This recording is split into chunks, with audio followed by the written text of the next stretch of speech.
Jalli-koiran kanssa. Jalli on 10-vuotias. Me esitetään teille pieni koiratanssishow.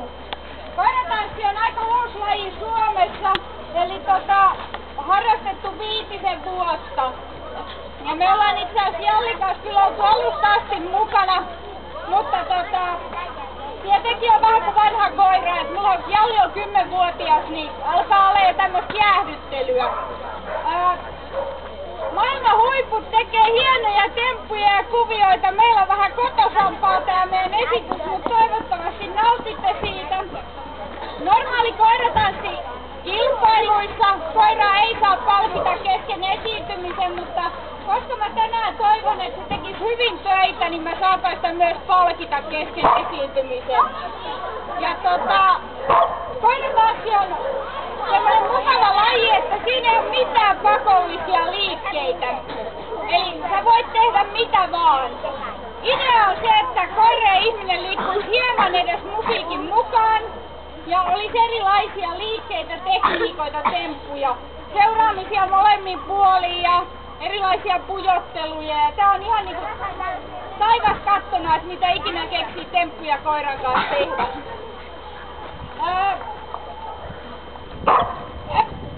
Ei ollut sun puheenvuoro. Eli me otetaan tässä pieni pätkä, puhukoon teidän puolestaan. Toivottavasti, että Jalli on tänään iskussa. Meidän show ei ole kauhean pitkä.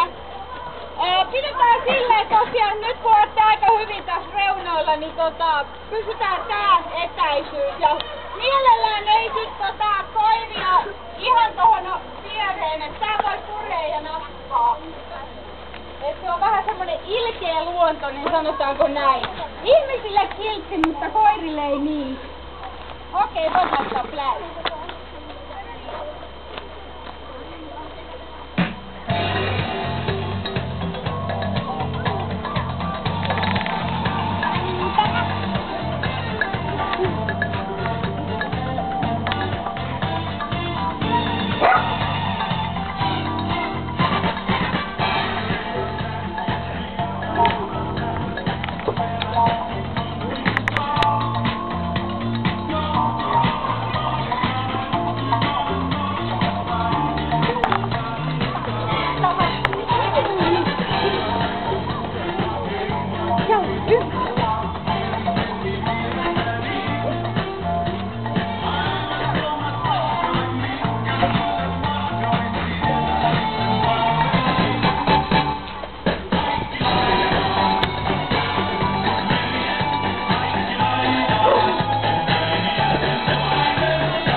ideaa, että mistä tässä on kyse, niin periaatteessa on niin kuin kyse tottelevaisuusohjelmasta, joka on vapaaehtoinen tai vapaamuotoinen.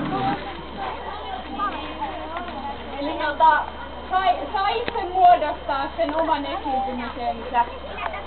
No jos kiinnostaa, niin Janakkalan koirakerholla on 14.7. koiratanssikisat. Siellä näkyy Suomen parhaimmista enemmänkin. Tervetuloa. Missä ne on? Se oli Janakkalan koirakerho Kuopalla, Santasillantie. Jotain.